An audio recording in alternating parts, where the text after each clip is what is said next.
ചാലക്കുടി ജനവാസ മേഖലയിൽ പുലിയെ കണ്ട സാഹചര്യത്തിൽ സനീഷ് കുമാർ ജോസഫ് എംഎൽഎയുടെയും ജില്ലാ കളക്ടർ അർജുൻ പാണ്ഡ്യന്റെയും നേതൃത്വത്തിൽ അടിയന്തര യോഗം ചേർന്നു. ജനങ്ങൾക്ക് ബുദ്ധിമുട്ടില്ലാത്ത രീതിയിൽ പുലിയെ എത്രയും പെട്ടെന്ന് പിടിക്കണമെന്ന് സനീഷ് കുമാർ ജോസഫ് എംഎൽഎ പറഞ്ഞു. ജനങ്ങൾക്ക് വലിയ ആശങ്കയുണ്ട്.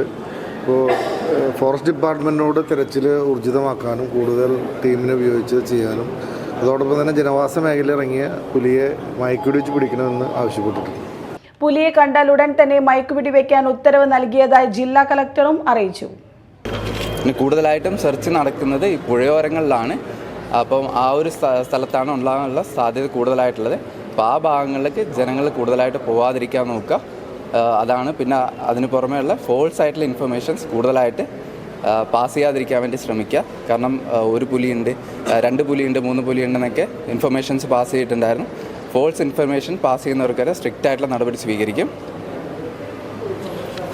കൂടാതെ തന്നെ നമ്മൾ പ്രധാനമായിട്ടും പുലിനെ ഐഡൻറ്റിഫൈ ചെയ്ത് കഴിഞ്ഞാൽ അത് മയക്കുവെടി വയ്ക്കാനുള്ള തീരുമാനങ്ങൾ നമ്മൾ എടുത്തിട്ടുണ്ട്. അപ്പോൾ അതിനായിട്ടുള്ള 3 ഡോക്ടേഴ്സ് നമ്മുടെ ഇവിടെ റെഡിയാണ്. എപ്പോഴാണ് അത് ഐഡൻറ്റിഫൈ ചെയ്യുന്നത്, അത് മയക്കുവെടി വയ്ക്കണമെങ്കിൽ അതിനുള്ള തീരുമാനം നമ്മൾ എടുത്തിട്ടുണ്ട്.